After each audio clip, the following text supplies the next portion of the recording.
Isang araw bago ang undas, tumaas na ang presyo ng mga bulaklak sa Dangwa sa Maynila. Nakaapekto naman dito ang pananalasa ng Bagyong Christine. Ang detalye sa balitang pambansa ni Denise Osorio ng PTV Manila.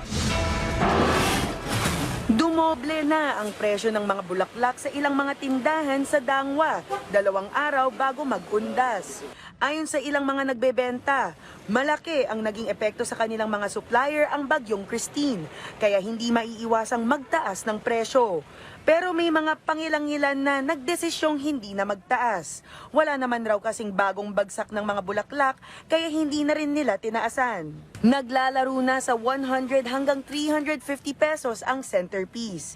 Para sa one-sided, mayroong 300 pesos ang isa, pero pwede rin itong umabot ng 1,000 pesos. Ang mga basket of flowers, 300 pesos na ang pinakamura, pero 1,000 naman ang pinakamahal. Kung mas gusto nyo naman ng mahahaba, mayroong spray arrangement na karaniwang nasa 1,500 pesos ang isa. Mayroon ring long and low na dating 800 pesos ang pinakamura. Ngayong nasa 1,000 piso na ang starting at pwede pa itong habaan. At kapag mas gusto nyo naman ang mga dried flowers, mayroong tinatawag na dried basket. Nasa 250 pesos na ngayon mula sa 200 para sa small. 600 pesos na mula 450 ang medium. 800 pesos na mula 600 ang large.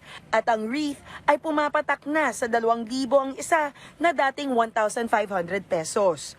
Available rin ang heart arrangement na naglalaro sa 1,000 hanggang 1,500 pesos. Samantala, kung para kolumbaryo ang kinakailangan nyo, pwede itong ipasadya na may presyong nagsisimula sa 500 piso pataas, depende sa mga mapipiling bulaklak na gagamitin. Para naman sa mga taong-taong suki ng Dangwa, pareho pa rin ang presyuhan ng kanilang binibiling bulaklak. Si Leilani, isang reseller ng bulaklak sa Batangas. Sinasadya pa niya ang Dangwa kada taon dahil dito na siya bumibili ng paninda niya para sa undas.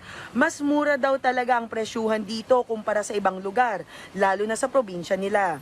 Doon sa Batangas kasi, ang nabibili lang doon sa amin, mga ano lang, mga paso, ganun.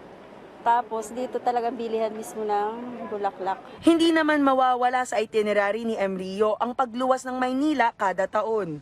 Mula pang Zamboanga, suki lang niya ang binibilhan niya ng bulaklak upang gawan ng flower arrangement para sa ama niya. At ang presyo? Price is good. It never change. I always buy flowers here. Palagi ako bumibili. Still the same. Like I buy by bundle yung carnation and lilium, pareho pa rin. Giit ng mga nagtitinda, hindi maiiwasan ang pagtaas ng presyo pagsapit ng October 31 at November 1 dahil na rin sa pagdami o pagtaas ng demand.